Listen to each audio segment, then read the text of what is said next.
মুজিবনগর স্মৃতিসৌধ। এখানে অনেক মুক্তিযুদ্ধের স্মৃতি ছিল।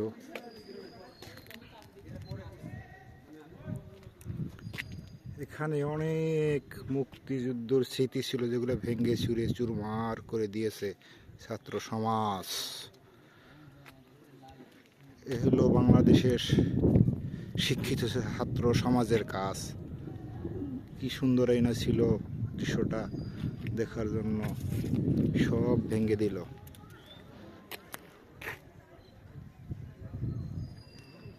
ওই যে ছোট ছোট স্মৃতি দেখা যায়, এগুলো ভেঙে চুরে চুরমার করে দিয়েছে।